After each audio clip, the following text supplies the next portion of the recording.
मोरितानिया कश्ती हादसे की तहकीकात में अहम पेशरफ्त, खातून स्मगलर गिरफ्तार। FIA ज़राए के मुताबिक इंसानी स्मगलर गैंग की मुबैना रुकन को गिरफ्तार कर लिया गया और खातून से तफ्तीश मुकम्मल करके जुडिशल कर दिया गया।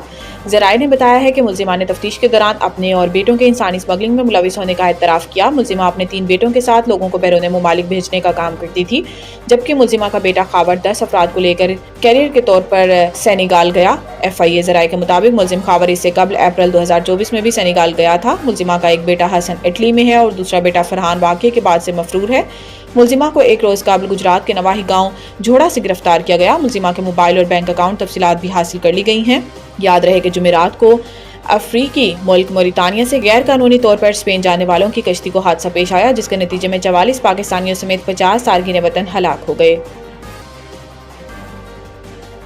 रिकॉर्डिंग मंसूबे की राह में हाइल, एक और रुकावट खत्म, जल्द सऊदी अरब से मुआहदे का इम्कान। एक और मुतलका पेशरफ्त में रिकॉर्डिंग मंसूबे को नजरसानी शुदा कीमत का तखमीना मुकम्मल कर लिया गया और दोनों फ्रीक मंसूबों की बारीकियों को हतमी शक्ल देने के मरहले में है। सऊदी अरब पहले मरहले में रिकॉर्डिंग मंसूबे में 10% हसस हासिल करेगा और मुस्तकबिल में अपने हसस बढ़ा सकता है। रिकॉर्डिंग की तकमील की राह में एक बड़ी रुकावट को खुश असलूबी से हल किया गया, क्योंकि सऊदी अरब मशीनरी की खरीदारी के लिए गैर मुल्की ज़र मुबादला के इस्तेमाल के लिए पाकिस्तान से बाहर बैंक अकाउंट रखना चाहता है। मुमकिन मुआहिदे के हवाले से जारी मुज़ाकरात से वाकिफ एक आला एहलकार ने बताया है कि अब दोनों फ्रीकैन ने इस बात पर इत्तेफाक किया है कि गैर मुल्की ज़र मुबादला पाकिस्तान में लाया जाएगा और इस सिलसिले में एक वसी मुआहिदा तय पाएगा।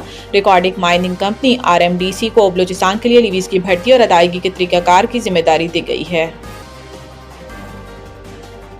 IMF ने पाकिस्तान की मुआशी शरह नमू का हदफ 3.2 से कम करके 3% कर दिया। IMF ने वर्ल्ड इकनॉमिक आउटलुक जारी कर दिया, जिसमें आलमी मालियाती फंड ने रवां माली साल के लिए पाकिस्तान के मुआशी शरह नमू के तखमीने पर नजरसानी करते हुए इसे 3.2% से कम करके 3% कर दिया। IMF ने रवां माली साल पाकिस्तान की मुआशी शरह नमू का हदफ हासिल न होने का तखमीना लगाया, ताहम गुज़िश्ता साल के मुकाबले में मुआशी शरह नमू में इजाफे की पेशगोई भी की गई है। IMF ने आइंदा माली साल मुआशी शरह नमू 4% रहने की पेशगोई की, जबकि गुज़िश्ता माली साल मुआशी शरह नमू 2.5% थी। IMF का कहना है कि रवां माली साल पाकिस्तान की मुआशी शरह नमू 3% रहने का इम्कान है, जबकि पाकिस्तान ने रवां माली साल के लिए मुआशी शरह नमू का हदफ 3.6% मुकर्रर कर रखा है। अक्टूबर 2024 में IMF ने रवां माली साल के लिए पाकिस्तान के मुआशी शरह नमू का तखमीना 3.2% लगाया था। गैस की खरीदारी और फरोख्त में सुई गैस कंपनियों का उजारादारी खत्म। पेट्रोलियम डिवीजन ने इसके नफाज के फ्रेमवर्क के एलामिया जारी कर दिया, जिसके मुताबिक थर्ड पार्टी निजी शोबा को गैस की फरोख्त की इजाजत दे दी गई है और एकिंग ने इसकी एक हद की तौसीक कर दी है कि 100 मिलियन मुकफ़्फ़ित गैस प्राइवेट कंपनियां एक साल में फरोख्त कर सकेंगी। इस पॉलिसी के तहत तलाश व पैदावार कंपनियों की तरमीम शुदा पॉलिसी का सालाना बुनियादों पर जायजा लिया जाएगा, ताकि इस शोबे में $5 अरब की सरमायाकारी का रास्ता हमवार किया जा सके।